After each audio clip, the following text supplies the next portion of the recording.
Ouais. Pareil. Bonne RMS.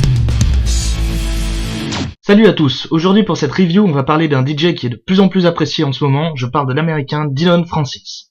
C'est un pionnier du Moombacore, un genre au rythme peu ordinaire qu'on peut rapprocher de la trap music et du dancehall. Il s'est fait découvrir par Diplo et a sorti ses premières pistes justement chez Diplo et chez Steve Aoki. Il a réussi à se classer plusieurs fois au top des ventes de Beatport. C'est en 2013 qu'on commence à vraiment entendre parler de lui avec son entrée à la 73e place du top 100 DJ Mag, suivi cette année par l'annonce de son premier album, Money Sucks, Friends Rule. C'est donc plus une réputation qu'un style qui m'a poussé vers cet album. Dillon Francis est loin d'être un autre producteur de hits préfabriqués comme on en voit tant.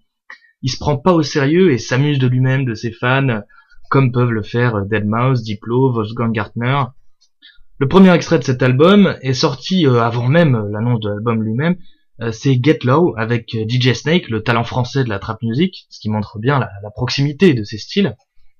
La montée de ce morceau est vraiment typiquement trap. Pour le coup, c'est très proche de Turn Down for What, la tuerie de Snake et Lil Jon. Mais le drop est accompagné par un synthé qui sonnerait presque oriental, qui démarque déjà un peu Dillon Francis. When We Were Young, le second extrait est déjà plus accessible, mais c'est aussi lié à l'influence de Sultan et Ned Shepard, qui collaborent avec Dillon Francis sur ce titre. Les vocals de The Chain Gang of 1974 viennent accompagner ce titre résolument dance qui sonne vraiment très très bien. L'extrait qui a suivi est une track solo nommée I Can't Take It, où on revient aux fondamentaux du Moombacore avec des synthés hyper lourds et une basse vraiment très forte. Il était logique de se retrouver avec une collaboration entre Dillon Francis et Major Lazer, puisque Major Lazer est le projet de son mentor Diplo. C'est ce que l'extrait suivant, We Make It Bounce, nous offre, puisqu'on retrouve les leads mélodieux de Dillon Francis, accompagnés des voix africaines de Major Lazer, sur un drop tribal et grésillant, tout autant à la croisée des genres.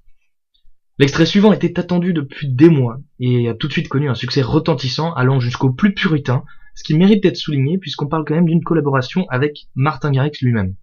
Un talent émergé lié à un talent émergent, c'était une annonce prometteuse, et elle est vraiment à la hauteur. Ce qui allait être jugé sur cette track, c'est la place qu'allait prendre le Big Room classique de Martin Garrix, celle qui a vite usé tout le monde avec Animals.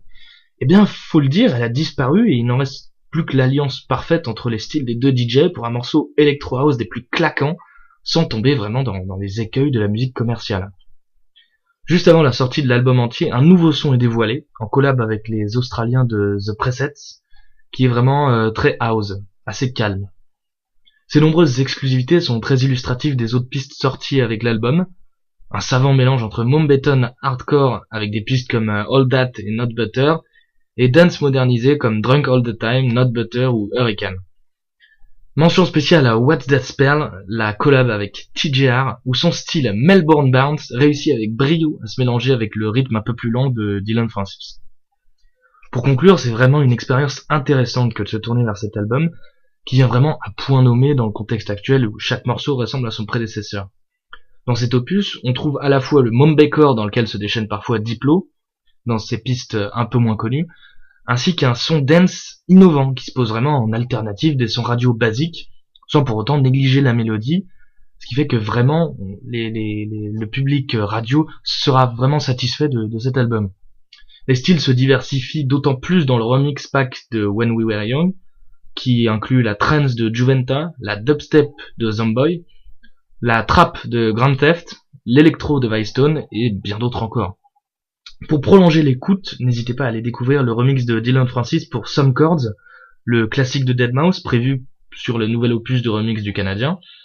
On y retrouve ces synthés un peu décalés sur le thème original, suivi d'un drop absolument hyper puissant qui marie bien les styles des deux DJ. Et bien c'est la fin de cette review de Money Sucks, Friends Rule de Dillon Francis. Merci de l'avoir écouté, je vous retrouve très bientôt pour le nouvel opus de Knife Party, et en attendant, n'hésitez pas à aller découvrir les autres reviews des chroniqueurs de NRMS. Ciao!